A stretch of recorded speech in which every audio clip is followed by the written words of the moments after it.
ESG 리더를 만나다 연속기획 제4회 엄재근 교수님을 모시게 돼서 영광입니다. 안녕하세요. 안녕하세요. 엄재근입니다.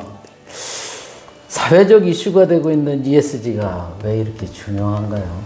예, ESG는요, 1970년 지속 가능에 대한, 인류의 지속 가능에 대한 문제의식부터 출발하였고요. 물론 근본적인 부분은 인류의 산업혁명 이후에 이 잘못된 이 방향, 그래서 더 이상 어쩌면 인류가 이 지구상에 지속 불가능할 수도 있다는 불안감과 두려움, 이런 부분들을 해결하기 위한 상당히 다양한 이슈들이 나왔는데 2004년 이 코피 아난이 문제 제기를 한 이후에 2020년대 이후에 증폭돼서 세계적인 이슈가 된 것 같습니다. 아, 네. 인류의 지속 가능성 때문에 그렇게 중요하게 느껴지고 이슈가 되는군요. ESG와 기후변화가 어떤 관계가 있는가요?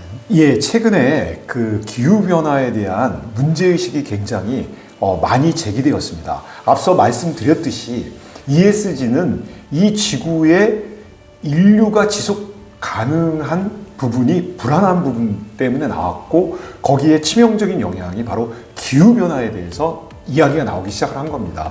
왜 그러냐면 산업혁명 때 이후에 그 탄소의 증가로 인해서 지구의 온난화가 발생하고 지구의 온난화 때문에 이 지구에 더 이상 인류의 그 안정적인 지속 가능의 삶이 불안정으로 바뀌어가고 있고 또 이러한 불안감이 기후변화에 대한 더욱더 사회적 그 지금 관심과 또한 영향을 갖게 됩니다. 작년에 그 기후변화가 이 산업혁명 이후보다, 그러니까 산업혁명 시대 때보다 1.5도 이상이 증가하였다고 합니다. 예, 이런 거 보면은 지금 앞으로 2, 3년 후에 본격적으로 1.5도에서 2도로 산업혁명 평균 온도보다 더 올라가서 상당히 지구에 재앙적인 결과가 나올 거라고 지금 보고 있습니다. 이러한 부분들이 기후변화가 단순하게 이 탄소의 증가뿐만 아니라 이 탄소의 증가를 일으킬 수밖에 없었던 기업의 무분별한 이 자원의 낭비, 그리고 여기에 대한 인류의 이 잘못된 자본주의의 방향 때문에 발생했다라고 지금 많은 전문가들이 기후변화와 ESG를 연관해서 설명하고 있습니다. 그러면 ESG는 그 환경에 대한, 기후에 대한 것이 가장 큰 포인트라고 볼 수 있겠네요. 그럼 ESG 공급망 실사법이라는 게 있는데 그 ESG 공급망 실사법이 무엇이고 또 왜 중요한지에 대해서 설명해 주시면 감사하겠습니다. 예, 이러한 기후변화와 ESG의 문제에 대해서 유럽의 많은 국가들이 문제의식을 갖게 되고 이것을 주도하기 위해서 유럽 쪽에서 만든 것이 바로 유럽 공급망 실사법입니다.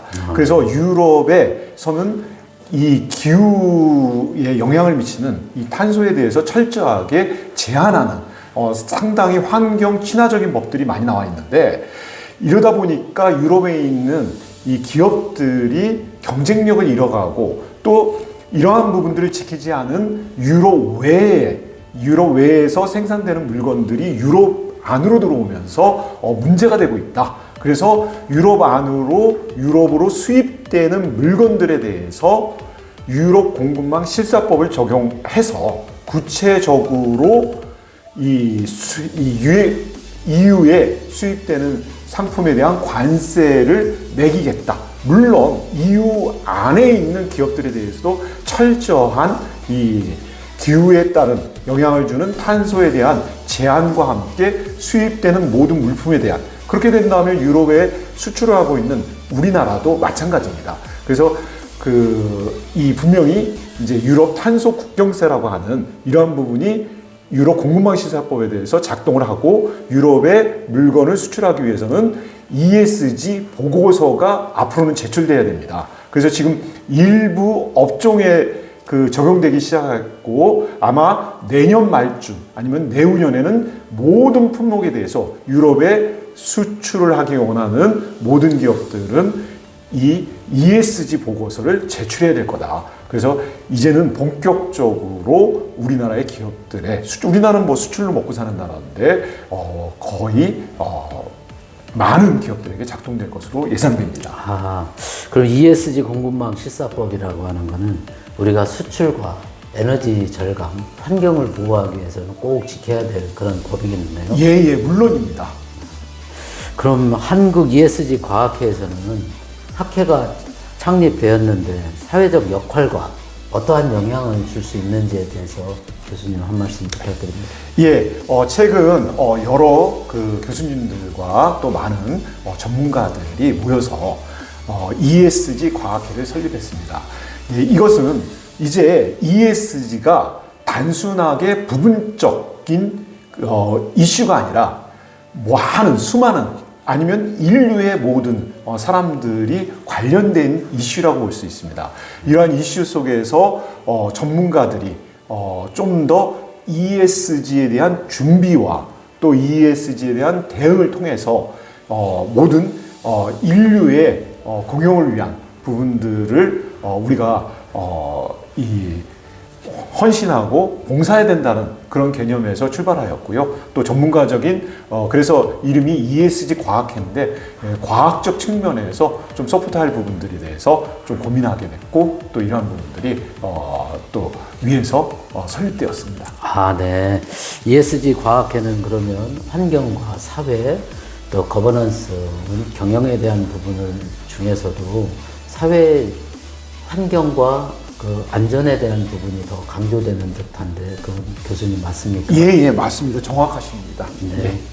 마지막으로 그럼 ESG는 어떠한 과제가 있고 이루어내야 될 숙제가 있다고 생각하시는지 한 말씀 부탁드리겠습니다. 예. 앞으로 ESG가 한때의 유행어가 되지 아니하고 ESG는 인류의 지속 가능성에 대한 이야기입니다. 그래서 인류에 대한 ESG가 주는 의미는 상당히 크다고 봅니다. 그래서 단순하게 ESG 경영이니까 기업에 속한 이야기다 라고만 보시면 안 됩니다. 이 ESG가 우리 모든 한국의 국민들, 전 세계의 인류들에게 있어서 이러한 ESG 정신에 대해서 좀 전파되고 또한 여기에 대해서 동감하고 그래서 인류의 지속 가능성이 보장될 수 있는 이러한 앞으로의 숙제를 갖고 있습니다. 그래서 저희 ESG 과학회와 또 저 역시 앞으로의 ESG 정신이 많은 사람들에게 전파될 수 있도록 노력할 생각입니다. 아, 네.